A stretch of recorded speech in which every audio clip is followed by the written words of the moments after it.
Hi, Dr. Astley. Hi, Gabby. Hi. Hi. Awesome. We have a couple of people that have joined, so we'll get started now. Good evening, everybody. My name is Gabby, and this is Dr. Astley, as you know.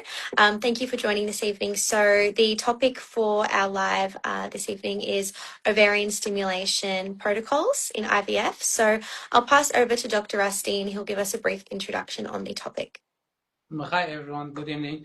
So today we will be covering ovarian stimulation protocol. Yesterday we covered down regulation regime. Today we will be covering the protocol.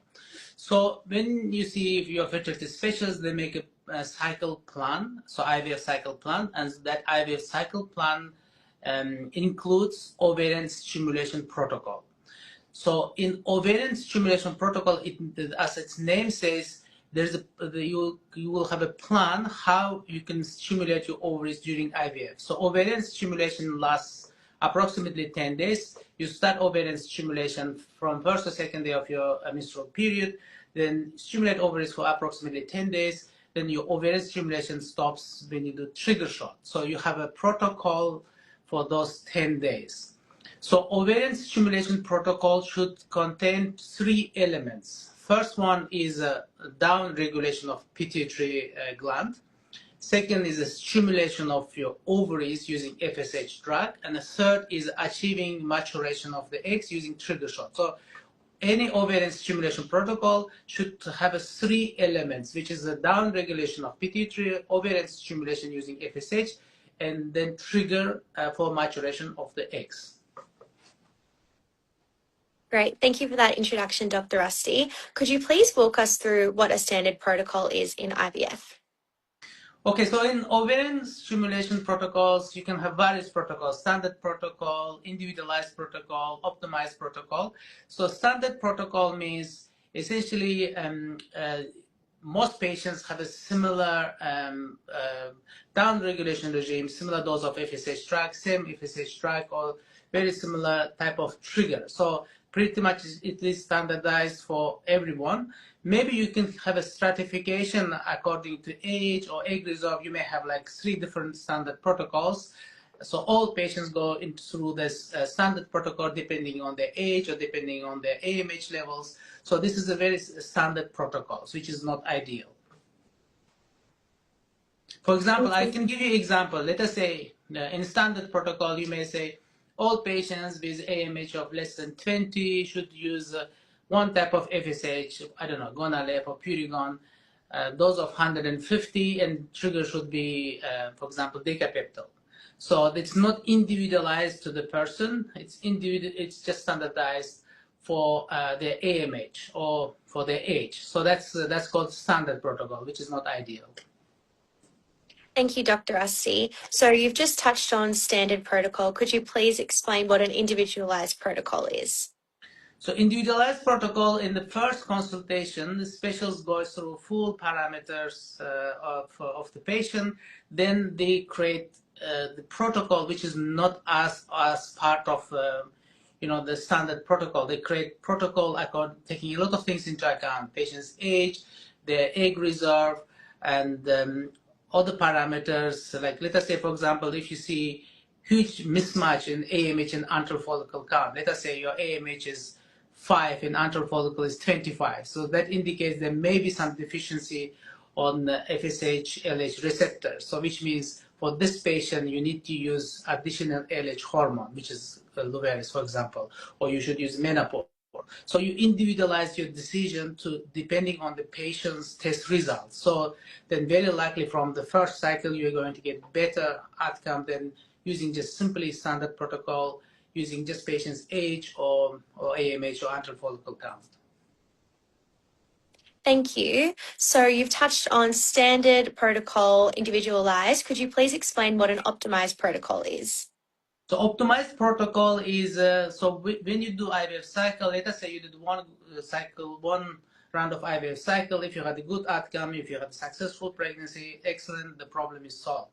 If you didn't get successful pregnancy, if you need to do another round of IVF, if you need to do another round of ovarian stimulation, then you use previous cycles parameters and to understand this particular patient's ovarian response, how they responded to the stimulation, to that particular FSH track, that dose of FSH track, that trigger, duration of stimulation. You look at the maturation of the eggs, then quality of fertilization of eggs, quality of embryos. So you take everything into account and try and understand what could be the best next drug for this patient, which means you optimize your decision for the next cycle depending on baseline for the patient, which means their age, their egg reserve, they're all parameters, and plus what you have seen in previous cycle or previous cycles.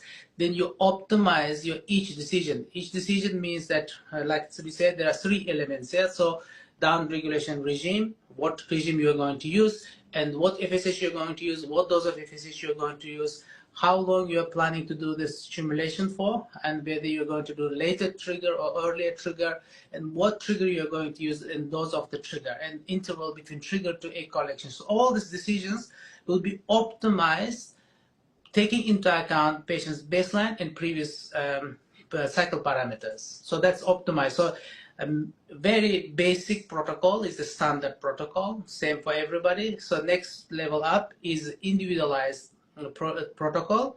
So the next level up is optimized protocol, which is best in patients who are doing repeated IVF cycles. Thank you, Dr. Asti, for explaining those three different types of protocols in ovarian stimulation. When would you say a patient should know to change their protocol? Okay, so let us say you use individualized protocol in the first cycle. Hopefully, you just need one cycle of IVF. But if you need another round of IVF, then if you had a very good outcome, let us say you had a 10 eggs, out of 10 eggs, you got 3 high-grade embryos, which is very good fertilization and utilization overall. So that means very likely that previous ovarian stimulation protocol worked very well and give expected number of high-grade embryos. If implantation didn't happen, it's quite likely due to uterine factors or cycle-related factors. It's very unlikely to be due to embryo factors. It's possible, but ovarian stimulation of previous protocol has done good job. So which means you don't need to change. You shouldn't change really, because next FSH or next trigger may not be optimal. You may not be able to get as good quality eggs, embryos as you got last time. So you stay with the same protocol. So if you had a poorer result than expected for baseline, let us say baseline, patients is ages 35, antral follicles 20, AMH is 20, you are expecting to get approximately 10-15 mature eggs and approximately 3-4 high-grade embryos. If you just got only one high-grade embryo, so if you had a lot of immature eggs, poor embryo development, despite having good sperm parameters, that indicates probably that protocol was not optimal for this patient, and that's why you need to create optimized protocol. So which means you change FSH drug, you change the dose of FSH drug if necessary, then you may need to change the duration of stimulation, you may need to change the trigger drug, trigger type, trigger dose, or maybe even interval between trigger to egg collection. Let us say if you had a lot of immature eggs, you may need to increase the interval from trigger to egg collection from 36 hours to maybe 37 hours. There's a lot of things you can adjust to try and improve the outcome, because essentially by far the biggest factor for embryo creation is eggs. So eggs in general determines 80% of outcome in embryo creation. Sperm generally, all being equal, determines 20% of the outcome. If you have a poor outcome despite having good sperm parameters, it's very likely due to eggs. If you think it's due to eggs, generally there are two factors which can explain that. One is a baseline egg quality may be poorer than expected, and also maturation. So especially in younger patients, usually it's poor maturation, which means if you use optimized protocol, if you take the eggs through good growth and maturation, then you're very likely you're going to get good quality eggs and good quality embryos. So in this case, yes, if you had a poor outcome in previous cycles, then yes, you should change the protocol. Thank you, Dr. Asti. My one final question for this evening is, how should a patient ensure that their protocol is followed? Good question. So essentially what happens in IVF is fertility specialists together with the patient create protocol. And so then communicate this protocol to the team being nurses and scientists and administrative team.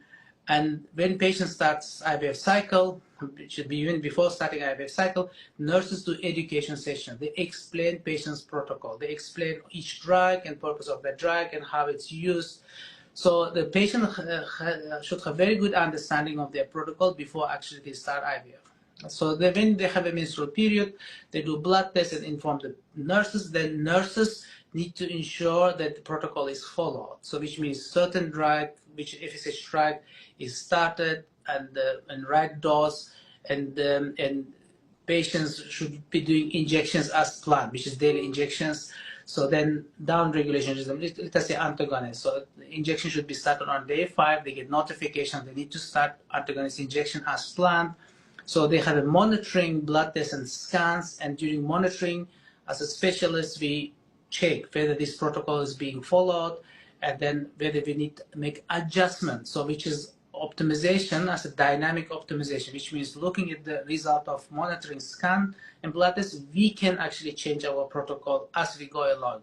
So it is only specialists can do. Let us say they look at the patient parameters, estrogen is too low, follicles not responding. After the first scan on day 7 or day 8, you can increase the dose of FSH. So we can make adjustment as we go along and communicate to the patients, to nurses and patients, and then we ensure that the protocol is followed. So by giving daily instruction to the nurses and patients. Thank you so much, Dr. Asti. Thank you those who joined this evening for our live. So moving forward, we will be doing more of these lives in the evenings. So our next topic will be on low response to ovarian stimulation, and that will be at some point later this week. So thank you so much for joining this evening. And thank you, Dr. Asti, for sharing your insights.